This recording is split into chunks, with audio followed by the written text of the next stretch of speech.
नमस्कार, बायजूस आईएएस हिंदी में आप सभी का स्वागत है। और आज हम 25 नवंबर के मुख्य समाचारों पर आधारित कुछ प्रश्नों पर चर्चा करने वाले हैं। तो आइए शुरू करते हैं आज का डेली क्विज। आज के क्वेश्चन पर चर्चा करने से पहले एक इम्पोर्टेंट जानकारी आप सभी के लिए है। हमारे द्वारा नेशनल स्कॉलरशिप टेस्ट का आयोजन किया जा रहा है और यह टेस्ट 28 नवंबर को सुबह 11 बजे कंडक्ट किया जाएगा।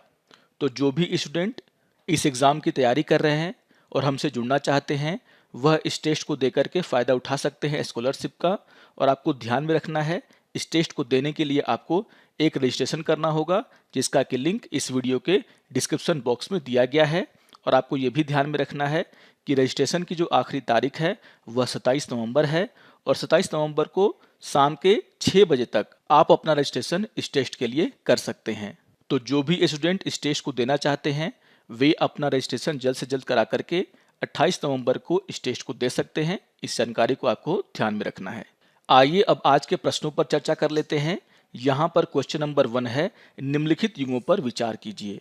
और यहाँ पर एक तरफ संपादक और दूसरी तरफ समाचार पत्र का नाम लिखा हुआ है और आपको बताना है कि उपयुक्त युगों में से कौन सा सुमेलित है। यहाँ पर जो पहला पॉइंट है उसमें नाम दिया हुआ है शशिपाद बनर्जी, जिसके सामने लिखा हुआ है दीनबंधु। आप सभी जानते होंगे कि दीनबंधु अखबार की शुरुआत कृष्णराव पांडुरंग भालकर के द्वारा किया गया था। और इसके आधार पर अगर देखा जाए तो यहाँ पर पहला कथन सुमेलित नहीं है, क्योंकि यहाँ पर दीनबंधु के सामने लिखा हुआ है शशिपाद बनर्जी। आइए देख लेते हैं दूसरे पॉइंट को। दूसरा पॉइंट है नारायण मेघाजी लोखंडे, जिसके सामने लिखा हुआ है भारत श्रमजीवी। आप सभी जानते होंगे कि भारत श्रमजीवी पत्रिका के संपादक शशिपाद बनर्जी थे। और इसके आधार पर अगर देखा जाए तो यहाँ पर दूसरा कथन भी सुमेलित नहीं है। आइए देख लेते हैं तीसरे पॉइंट को। और तीसरा पॉइंट है बाल गंगाधर तिलक, जिसके सामने लिखा हुआ है मराठा।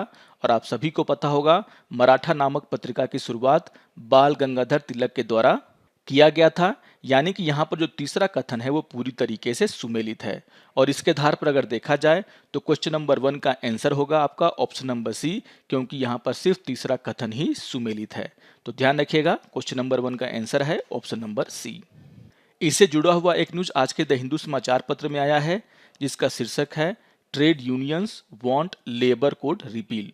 तो जिस तरीके से सरकार के द्वारा कृषि कानूनों को वापस लिया गया है, उसी तरीके से ट्रेड यूनियन ये चाहते हैं कि सरकार वे 4 लेबर कोड्स, जिसको कि पार्लियामेंट में सरकार के द्वारा पास किया गया था, उसे वे वापस ले लें।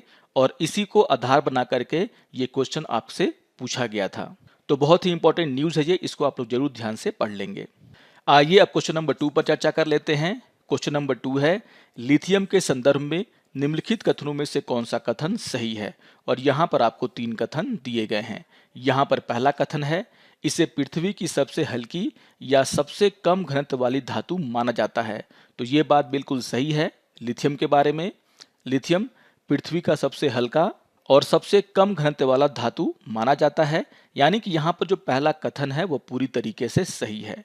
आइए देख लेते हैं दूसरे कथन को। दूसरा कथन है, यह दुर्लभ धातुओं में से एक है। तो लिथियम के बारे में जो दूसरा कथन है वो भी पूरी तरीके से सही है, जहां पर यह कहा जा रहा है कि लिथियम दुर्लभ धातुओं में से एक है।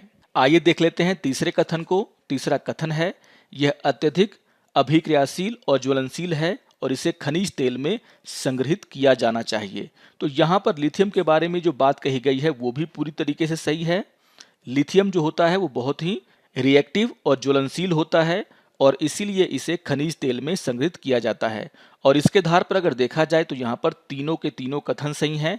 यानी कि क्वेश्चन नंबर 2 का यहाँ पर आंसर होगा ऑप्शन नंबर डी। यहाँ पर तीनों के तीनों कथन सही हैं। इससे जुड़ा हुआ एक न्यूज आज के द हिंदू समाचार पत्र में आया है, जिसका शीर्षक है Chinese form I Afghanistan lithium. और यहाँ पर यह बताया गया है कि चीन की जो कंपनियां हैं वह अफगानिस्तान के जो लिथियम के भंडार हैं उस पर नज़र गड़ाए हुए हैं। और यहाँ पर कुछ कंपनियों के द्वारा अफगानिस्तान में विजिट किया गया है, जहाँ पर वे उन साइटों का निरीक्षण करेंगे जहाँ पर लिथियम पाए जाने की संभावना है। आइए अब क्वेश्चन नंबर 3 पर चर्चा कर लेते हैं। क्वेश्चन नंबर 3 है, निम्नलिखित कथनों पर विचार कीजिए। और यहाँ पर आपको 2 कथन दिए गए हैं और आपसे पूछा जा रहा है कि उपयुक्त कथन किसका सर्वोत्तम वर्णन करते हैं। यहाँ पर पहला कथन है, यह यूरोप के महाद्वीपीय शेल्फ को कवर करने वाले उथले समुद्रों में सबसे छोटा है और दूसरा कथन है यह दुनिया का सबसे व्यस्त जहाज मार्ग है। अगर हम इन दोनों कथनों को देखें तो यहाँ पर आपके जो ऑप्शन दिए गए हैं उसमें जो है यह सबसे ज़्यादा इंग्लिश चैनल के बारे में बातें करता है, यानी कि यहाँ पर जो कथन है वह इंग्लिश चैनल का सर्वोत्तम वर्णन करते हैं।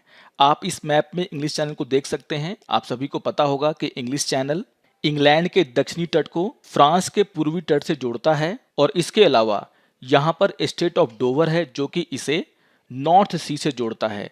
तो इसको देखते हुए इसकी जो भौगोलिक स्थिति है वो काफ़ी महत्वपूर्ण हो जाती है और इसी की चर्चा इन दोनों स्टेटमेंट में किया जा रहा है। तो याद रखिएगा क्वेश्चन नंबर 3 का आंसर है ऑप्शन नंबर ए, यानी कि यहाँ पर इंग्लिश चैनल के बारे में वर्णन किया जा रहा है। इससे जुड़ा हुआ एक न्यूज आज के द हिंदू समाचार पत्र में आया है जिसका शीर्षक है 31 migrants dead after boat capsize. जैसा कि आपने यहाँ पर देखा कि इंग्लिश चैनल इंग्लैंड के दक्षिणी तट को फ्रांस के उत्तरी तट से जोड़ता है और आप यहाँ पर देख सकते हैं यहाँ पर बेल्जियम भी है। तो इसी कारण से बहुत सारे लोग जो फ्रांस के रास्ते इंग्लैंड में प्रवेश करना चाहते हैं या फिर दूसरे देशों में जाना चाहते हैं वे इंग्लिश चैनल को पार करने की कोशिश करते हैं और कभी कभी उनकी जो नाव है वह दुर्घटनाग्रस्त हो जाती है जिससे बहुत सारे लोगों की जानें भी चली जाती हैं। और ऐसा ही न्यूज़ आज के द हिंदू समाचार पत्र में आया है जिसमें कहा गया है कि 31 माइग्रेंट जो है उनकी मृत्यु हो गई है फ्रांस से ब्रिटेन जाते समय, यानी कि वे इंग्लिश चैनल को पार कर रहे थे और उनकी नाव जो है वहां पर उलट गई जिसके कारण 31 माइग्रेंट्स की मौत हो गई है।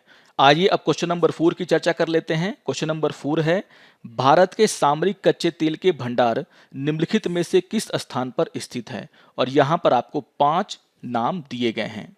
तो यहाँ पर चर्चा हो रही है कि भारत के द्वारा अपने जो सामरिक कच्चे तेल के भंडार हैं वह किन किन स्थानों पर एकत्रित किए जाते हैं। आप इसे मैप के द्वारा समझ सकते हैं। यहाँ पर जो मैप दिया हुआ है उसमें बताया गया है कि भारत के द्वारा अपना जो स्ट्रेटजिक पेट्रोलियम है उसका रिजर्व भारत के किन किन स्थानों में रखा जाता है। यहाँ पर एग्जिस्टिंग एसपीआर यानी कि स्ट्रेटजिक पेट्रोलियम रिजर्व के बारे में भी दिया हुआ है और जो एसपीआर बनने वाले हैं उसके बारे में भी दिया हुआ है। आप देख सकते हैं कि मैंगलोर में, विशाखापट्टनम में, पादुर में और चंडीखोल उड़ीसा में जो है भारत के द्वारा अपने स्ट्रेटजिक पेट्रोलियम का भंडार रखा जाता है। और इसके आधार पर अगर देखा जाए तो यहाँ पर जो आपके ऑप्शन दिए हुए हैं उसमें मैंगलोर ऐसा जगह है जहाँ पर भारत अपने सामरिक कच्चे तेल के भंडार को रखता है। उसके अलावा विशाखापट्टनम और पादुर ऐसा जगह है जहाँ पर भारत के द्वारा कच्चे तेल का भंडारण किया जाता है। और इसके आधार पर अगर देखा जाए तो क्वेश्चन नंबर 4 का आंसर होगा आपका 2, 4 एंड 5 यानी कि ऑप्शन नंबर बी। तो ध्यान रखिएगा क्वेश्चन नंबर 4 का आंसर है ऑप्शन नंबर बी। तो बहुत ही इंपॉर्टेंट क्वेश्चन था। आप इस फिगर के माध्यम से उन सभी स्थानों को याद रख सकते हैं जहां पर भारत के द्वारा अपना स्ट्रेटजिक पेट्रोलियम का रिजर्व रखा जाता है। इससे जुड़ा हुआ एक न्यूज आज के द हिंदू समाचार पत्र में आया है जिसका शीर्षक है falling back on reserves to tilt the scale. इस न्यूज में यह बताने का प्रयास किया गया है कि भारत के द्वारा अपने जो स्ट्रेटजिक ऑयल रिजर्व हैं उनमें से 5 मिलियन बैरल क्रूड ऑयल को रिलीज करने का फैसला लिया गया है। और यहाँ पर आपको ध्यान में रखना है कि यूएस, जापान, चीन और भी बहुत सारे देश इसी तरीके का फैसला ले रहे हैं ताकि वे ओपेक प्लस देशों पर यह दबाव बना सकें कि वे अपने उत्पादन को बढ़ाएं जिससे अंतर्राष्ट्रीय मार्केट में जो कच्चे तेल के दाम हैं उनमें कमी आए, चाहे वह स्थिर रहें। तो यहाँ पर जिस तरीके से ओपेक देशों ने फिलहाल कच्चे तेल के उत्पादन को बढ़ाने को लेकर के अपनी सहमति नहीं जताई है, तो उन पर दबाव बनाने के लिए एक स्ट्रेटजी के रूप में America, China, Japan, south Korea, United kingdom और भारत जैसे देश जो हैं अपने जो कच्चे तेल के भंडार हैं उसका उपयोग करने जा रहे हैं जिससे कि ओपेक देशों पर दबाव बने कि वे अपने प्रोडक्शन को बढ़ाएं। तो बहुत ही इंपॉर्टेंट न्यूज़ है, इसको आप लोग जरूर ध्यान से पढ़ लेंगे। आइए अब एक प्रीवियस ईयर क्वेश्चन पे चर्चा कर लेते हैं और ये क्वेश्चन 2017 में पूछा गया था। क्वेश्चन नंबर 5 है भारत की संसद के संदर्भ में निम्नलिखित कथनों पर विचार कीजिए। और यहाँ पर आपको 2 कथन दिए गए हैं और आपसे पूछा जा रहा है कि उपयुक्त कथनों में से कौन सा कथन सही है। यहाँ पर पहला कथन है एक गैर सरकारी विधेयक ऐसा विधेयक है जो संसद के ऐसे सदस्य द्वारा प्रस्तुत किया जाता है जो निर्वाचित नहीं है किंतु भारत के राष्ट्रपति के द्वारा नाम निर्दिष्ट है। तो यहाँ पर बात हो रही है गैर सरकारी विधेयक की। आप सभी को पता होगा कि वैसे संसद सदस्य जो मंत्री नहीं होते हैं वह एक निजी सदस्य होते हैं, और जब किसी निजी सदस्य के द्वारा संसद में विधेयक पेश किया जाता है तो उसे हम निजी सदस्यों का विधेयक बोलते हैं, यानी कि प्राइवेट मेंबर बिल बोलते हैं। इसका दूसरा नाम होता है गैर सरकारी विधेयक। तो यहाँ पर आपको ध्यान में रखना है कि अगर कोई विधेयक किसी मंत्री के द्वारा पेश किया जाता है तो उसे हम सरकारी विधेयक कहते हैं, और अगर किसी विधेयक को ऐसे सदस्य के द्वारा पेश किया जाता है जो कि मंत्री नहीं है उसे हम गैर सरकारी विधेयक के नाम से जानते हैं। और इसके आधार पर अगर देखा जाए तो यहाँ पर जो पहला कथन है वह पूरी तरीके से गलत है, जहाँ पर कहा जा रहा है कि गैर सरकारी विधेयक ऐसे विधेयक को कहा जाता है जो कि राष्ट्रपति के द्वारा जो नामांकित सदस्य होते हैं उनके द्वारा पेश किया जाता हो। जबकि हमने अभी अभी देखा कि गैर सरकारी विधेयक उस विधेयक को कहा जाता है जो कि ऐसे सदस्यों के द्वारा प्रस्तुत किया जाए जो कि मंत्री नहीं है। यानी कि यहाँ पर जो पहला कथन है वो पूरी तरीके से गलत है। आइए देख लेते हैं दूसरे कथन को। दूसरा कथन है, हाल ही में भारत की संसद के इतिहास में पहली बार एक गैर सरकारी विधेयक पारित किया गया है। अगर हम संसद के इतिहास को देखें तो अब तक संसद के द्वारा 14 विधेयकों को पारित किया गया है जो कि गैर सरकारी विधेयक हैं, जिनमें से सबसे ज्यादा विधेयक जो है वह 1956 में पारित किए गए थे। आपको ध्यान में रखना है कि 1956 में 6 विधेयक जो कि गैर सरकारी विधेयक थे उनको पास किया गया था, और अभी तक जो है 14 ऐसे गैर सरकारी विधेयक हैं जिनको कि पास किया गया है। यहाँ पर आपको ये भी ध्यान में रखना है कि 1970 के बाद से संसद के द्वारा किसी भी गैर सरकारी विधेयक को पारित नहीं किया गया है।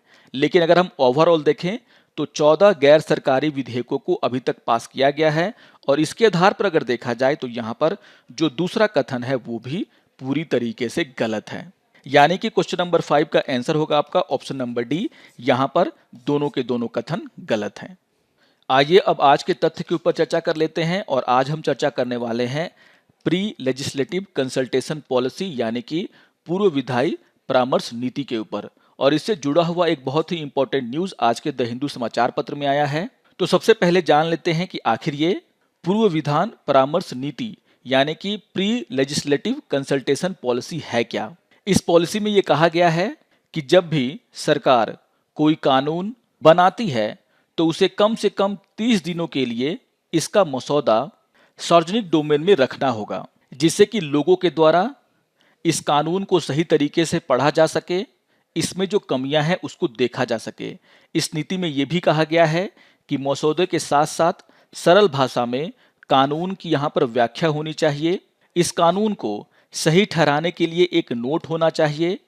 इसके वित्तीय निहितार्थ, पर्यावरण पर इसके प्रभाव, मौलिक अधिकारों पर इसके प्रभाव और इसके सामाजिक और वित्तीय लागतों पर एक अध्ययन को भी यहाँ पर इसके साथ अपलोड करना चाहिए, जिससे कि जनता को इस बिल के बारे में पूरी जानकारी मिल सके।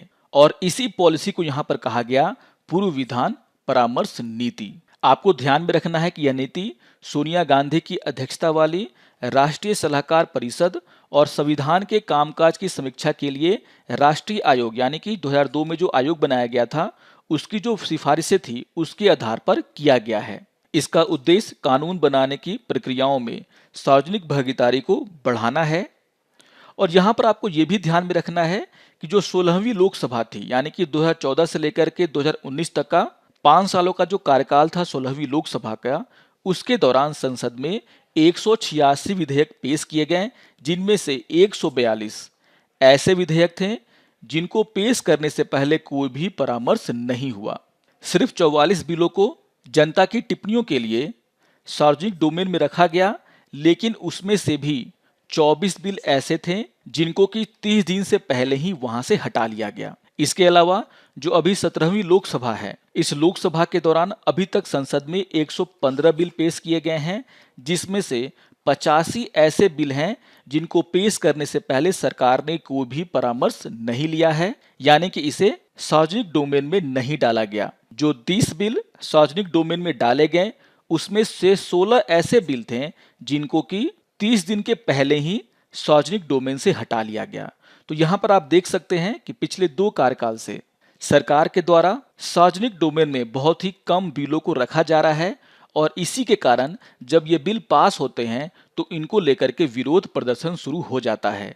तो यहाँ पर सरकार के द्वारा जिस तरीके से उनके बिल के ऊपर विरोध प्रदर्शन हो रहा है, आपने देखा होगा कृषि कानूनों को लेकर के विरोध प्रदर्शन हुआ, उसी तरीके से अभी जो लेबर पॉलिसी है उनकी और उनके लिए जो उन्होंने बिल पास किया है उसको लेकर के भी विरोध शुरू हो गया है। तो यहाँ पर ऐसे विरोधों को कम करने के लिए सरकार के द्वारा अब प्री लेजिस्लेटिव कंसल्टेशन पॉलिसी का उपयोग किया जा रहा है, यानी कि विधेयक को संसद में पास होने के लिए रखने से पहले इसे जो है पब्लिक डोमेन में रखा जाएगा ताकि जनता इन विधेयकों को सही तरीके से समझ सके और उस पर अपनी राय बना सके। आशा करता हूं कि आपको आज का ये डेली क्विज पसंद आया होगा। सारे क्वेश्चंस बहुत ही इंपॉर्टेंट टॉपिक से जुड़े हुए हैं, आप इनको जरूर रिवाइज कर लेंगे और अगर आपको ये वीडियो अच्छा लगे तो आप जरूर इसे लाइक करें, शेयर करें और दूसरों को भी सब्सक्राइब करने के लिए प्रेरित करें। तो मिलते हैं डेली क्विज के अगले अंक में, तब तक के लिए नमस्कार और धन्यवाद।